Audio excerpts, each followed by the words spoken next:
Hello everyone. This is Unit 1 Portfolio Construction and the topic is Sharpe's Single Index Model. Sharpe's Single Index Model. It is developed by William Sharpe in the year 1963. This simplified model says that the relationship between each pair of securities can be measured by comparing each security to a common factor, that is market performance index. So that's why this is called as a single index model. Whereas in Markowitz model, we used to have certain limitations wherein each and every security has a correlation with other, and it also has some practical limitations as the calculations are more in the Markowitz model, and as each and every security has been compared with another. So this model reduces this Sharpe's single index model reduces the burden of calculations, that is large input requirements are not needed here, whereas in Markowitz model we use it to have large number of inputs and calculations are very heavy there. So to avoid those calculations, Sharpe has developed a simple model, a simplified model wherein the calculations are done based based on the model, that is here 3n plus 2 data inputs are needed. That is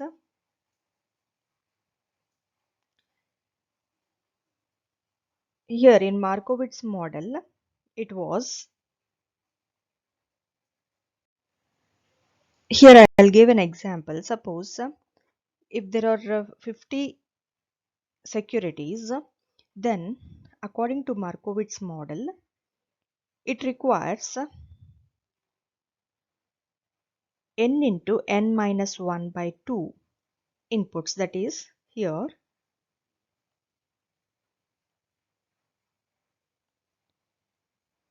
that is n into n minus 1 divided by 2. Say suppose there are 50 securities, then it is 50 into 50 minus 1 divided by 2. That equals to 50 into 49 by 2. So that is equals to 1225 calculations.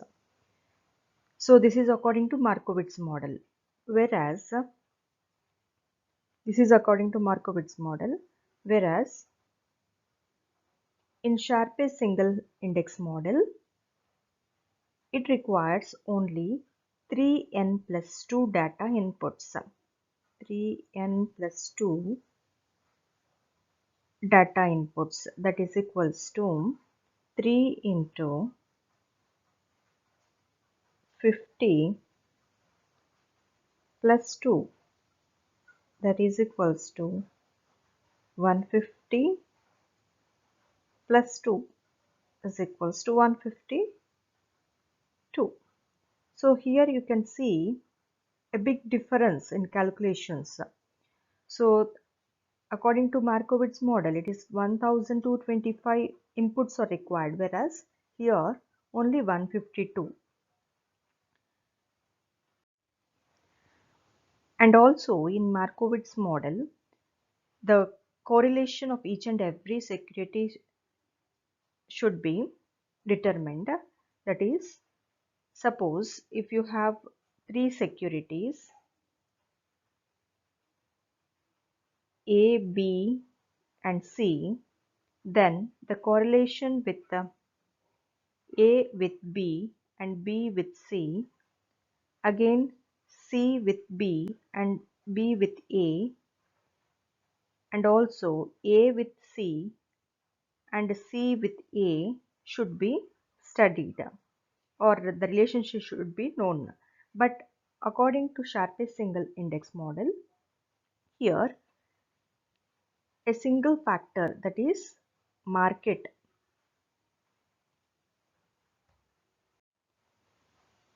that is each and every security, say A, B, C and D, these securities should be related to market. So here the relationship will be with the common factor called market. So these securities are compared with the market, and then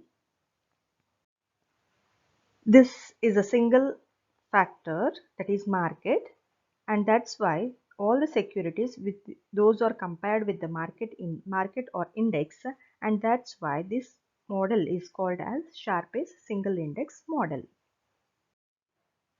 And due to this simplicity, this model, Sharpe's single index model, has gained more popularity, and it is used to a great extent in the area of investment or finance as compared to Markowitz model. So the optimal portfolio of Sharpe is called as the single index model. Here there are four concepts. First one is market portfolio. Each security is related to the market. So here the different securities which were present or based on a or related with a single index, that is market. So the risk and return of each security can be calculated with respect to only one parameter, that is market. So that is market portfolio. Next, systematic risk.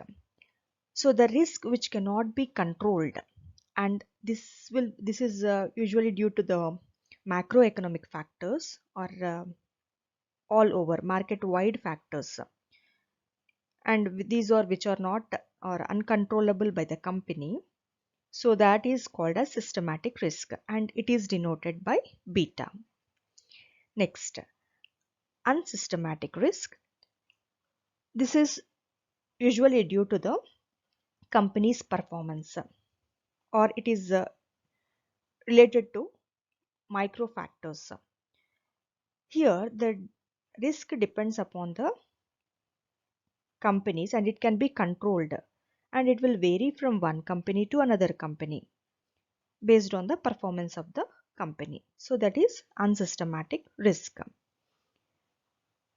Next, coming to random error term.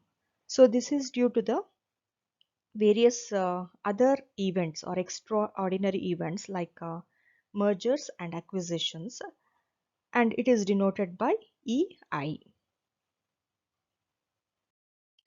So before proceeding further for Sharpe's single index model calculations part, or before knowing about Sharpe's single index model in detail, it is important to know the two concepts.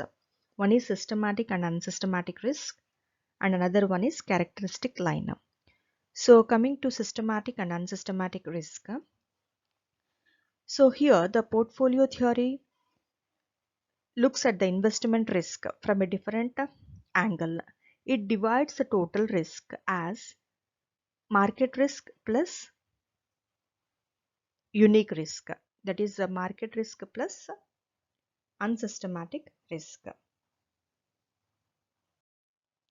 that is total risk is equals to systematic risk plus unsystematic risk. So what is systematic risk, or this is also called as market risk? So this risk represent that portion of the total risk which arises on account of market wide factors. It may be due to fluctuations in the market, or as the market is unpredictable, this risk exists to a certain extent and it is unavoidable. So the systematic risk can affect all the market investment at the same time. If there are any fluctuations in investments or if there are any fluctuations in any market wide factors, that is same for all the companies. The systematic part of the total risk cannot be reduced through diversification. So this type of risk accounts for most of the risk in a well diversified portfolio. So some of the examples are like interest rate risk, currency risk, and commodity risk. So each investment will face one or more of these components of risk. So as this is market wide, so these are same for all the companies and these are unavoidable. So in this model, the systematic risk component of the total risk, that is variance what we call, that occurs on account of economy wide movement and it is measured through beta.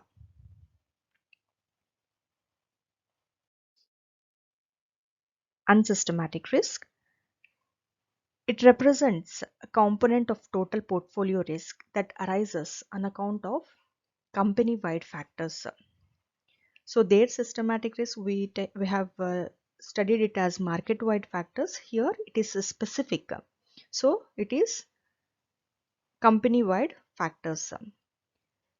So these risks are firm specific. That's why these are also called as unique risk.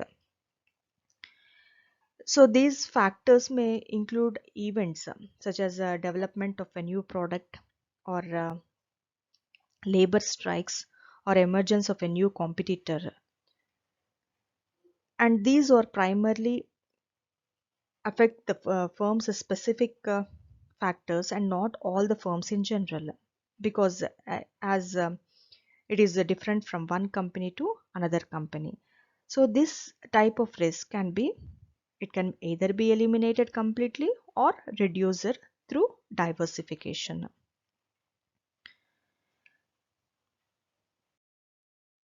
Next, coming to expected return.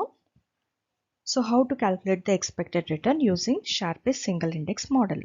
So here the formula is Ri is equals to Rf plus beta I into Rm plus Ei. So Rf is nothing but it is risk-free return. Beta I is a risk measure of the market that is called as systematic risk. Rm is the value or the return on the market, or it is also called as a stock index.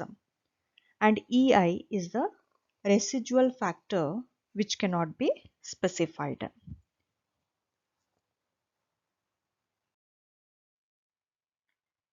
Next, expected risk.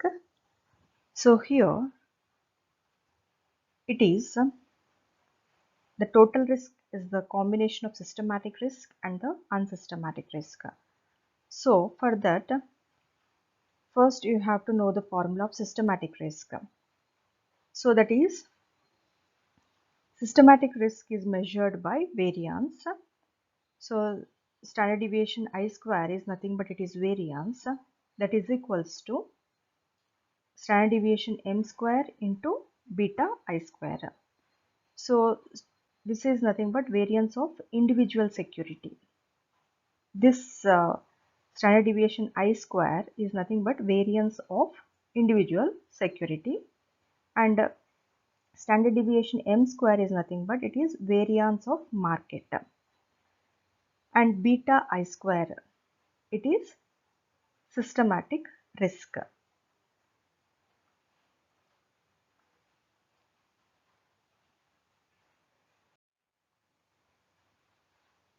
So unsystematic risk is equals to standard deviation e square. So by this we can say that total risk is equals to systematic plus unsystematic risk. So what is systematic risk? Systematic risk is nothing but it is standard deviation m square into beta I square. This is systematic, isn't it? So this is systematic risk plus unsystematic risk is standard deviation E square.